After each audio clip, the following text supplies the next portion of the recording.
Hi, welcome to my channel. My name is Rashonda King. Thank you so much for joining me today.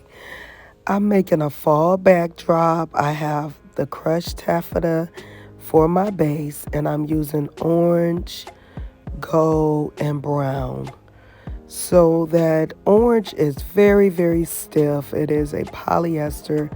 So I'm sticking that in the center, and then I'm adding on my sequin mesh and my stretch that's in the yellow and the brown. Oh, and I forgot that I'm using the color yellow as well. So after I load all the panels on, I'm going to go into measuring them. I'm just measuring to make sure my colors match. The width of my colors match. And that's what I'm doing here. Now I'm making a pole cover. I'm going to make 2 of these out of a panel, out of a full panel.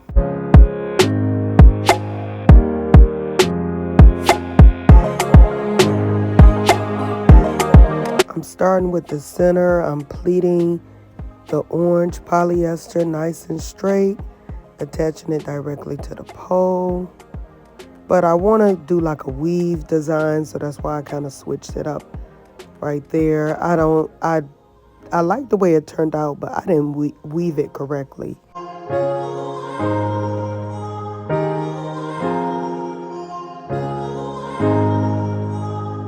I do have a video to show you how to do the hand over hand method.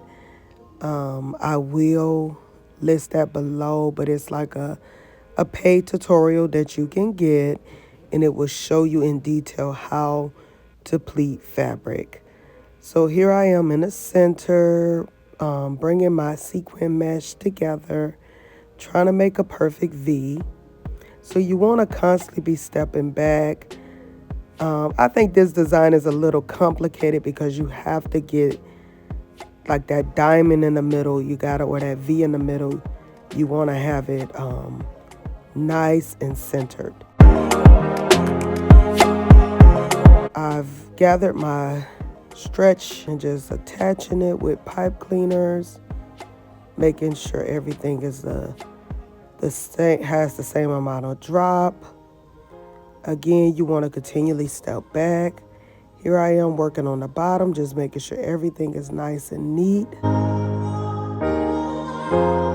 Give your bottom some type of shape. Give it a linear shape. Give it a round shape. You can puddle it. So I'm just pretty much just giving it shape, and my yellow and brown are really, really long. So I basically roll those and then tuck them.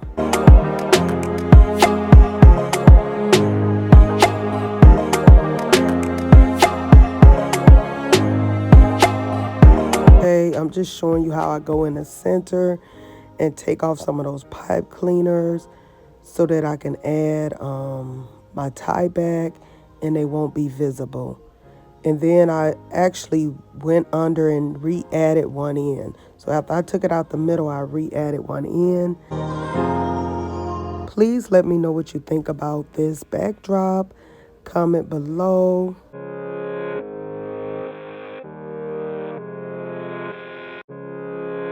That piece in the center, that was a custom-made piece that I got from like a jewelry maker.